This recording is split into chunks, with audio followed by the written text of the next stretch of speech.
another call. You're on KBFFM with Pat Maine. It's Milt Peabody, Pat. What's on your mind, Milt? Well, I hear the trailers are tight and there's a big ruckus going on over there.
Touched by the dark presence, Rose was lost in a dreamland where everything was drawn in black and gray crayons. The old lady...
I hope Maine could lend me a car to get to the coal mine. Oh, why, hello, Lorna. What do you have for us?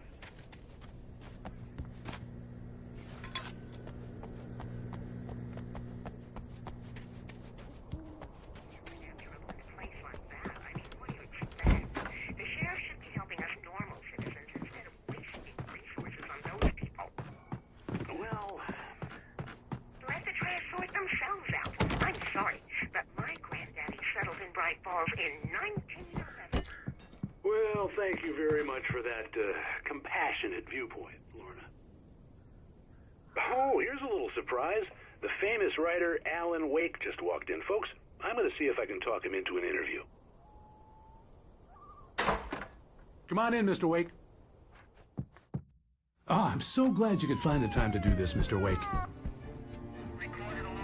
Nowhere to run now, Dan Brown. You back away from me.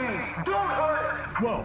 Whoa. Everyone calm down. Put the gun down. We're all friends here, right? Cool your jets, Nightingale. We got him. Judas Priest! What the hell's the matter with you? There's a civilian in there.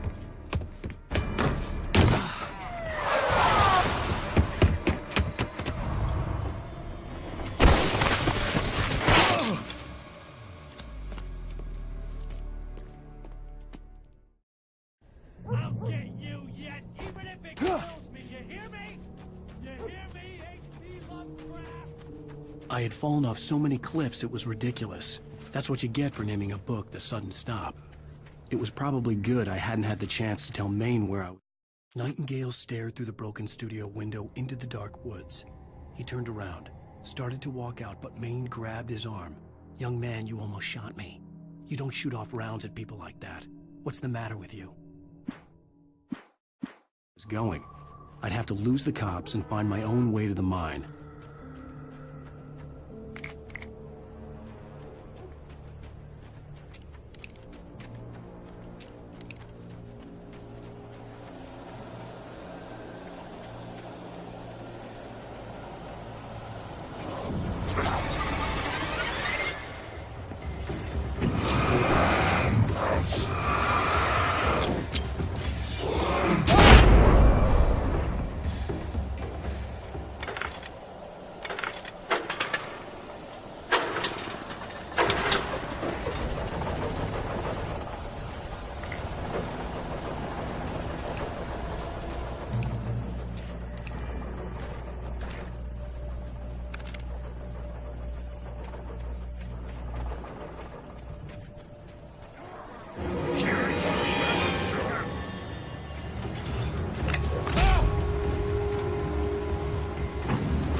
There was no sensible reason for the power company work lights to be here.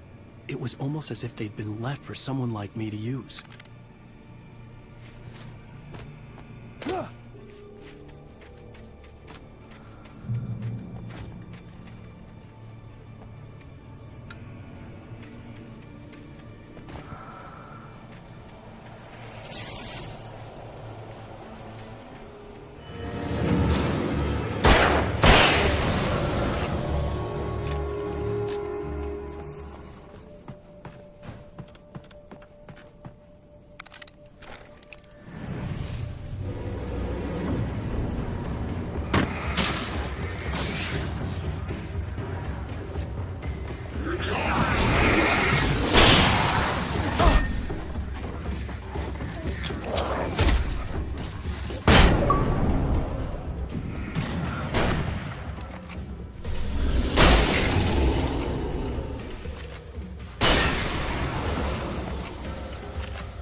Hello? The most stubborn man I've ever met. Alice? Alice? Alan. I'm so afraid. Keeps me in the dark. Please help me. I look at you, Alan, and it's not you. Something else. Looking out from behind your eyes. Alice, I'm here. I'm so alone here. It's all gonna go to hell. You need to be careful. Cooperate. The connection had been terrible, but that wasn't the only thing that hadn't been right with the call. She sounded wrong. The pipe wrenched itself loose from the bridge's steel framework. Wrapped in darkness, it floated in midair, twitching. For a moment, somehow, but she had called me. I could see a railway bridge up ahead, and a warehouse of some sort on the opposite shore. I hoped I could find a car from there.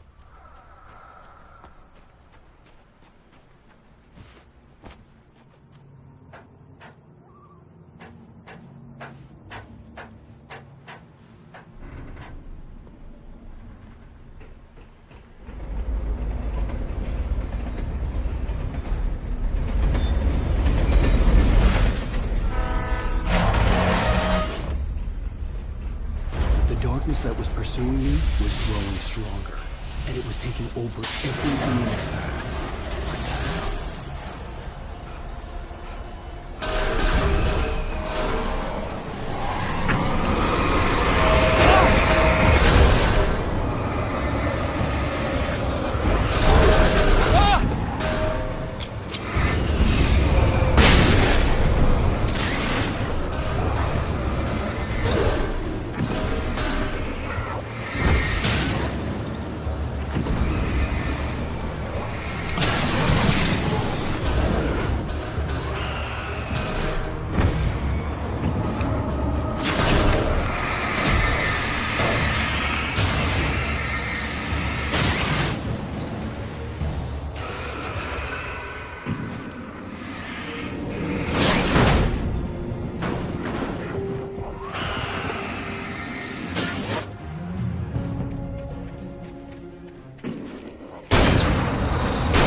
I slammed the door shut right in his smug face. He pleaded for me to open the door. True to form, the asshole actually thought I would obey. I had no sympathy left, no guilt either, not for him. I took a moment to save it.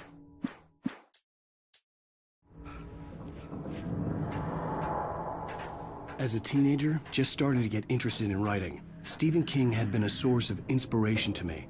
I thought about all the inanimate objects that had come to life in his books. No one is safe in a good horror story. Certainly not the protagonist. That's what makes them fun. This was anything but. The darkness could possess anything, and it was getting closer.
The darkness surged towards me, sucking everything loose from the ground into its depths, tugging at my clothes.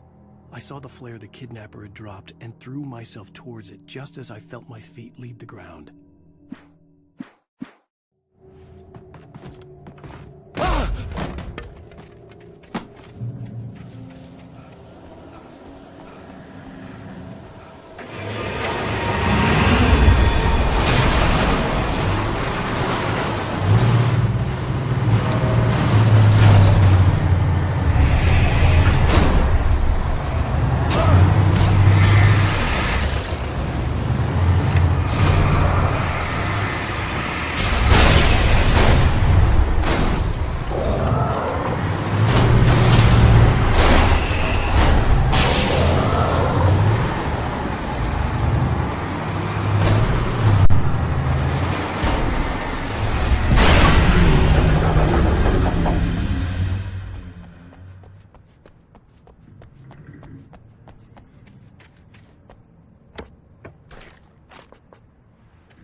never been this glad to see the sunrise. I had a couple of hours to get to the coal mine.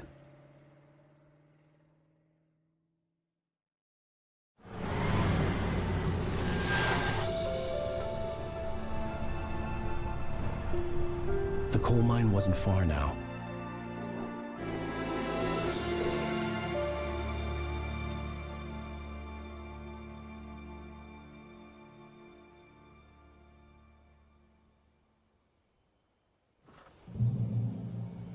Today, I would meet the kidnapper, and he would give me Alice. I wouldn't give him any other choice.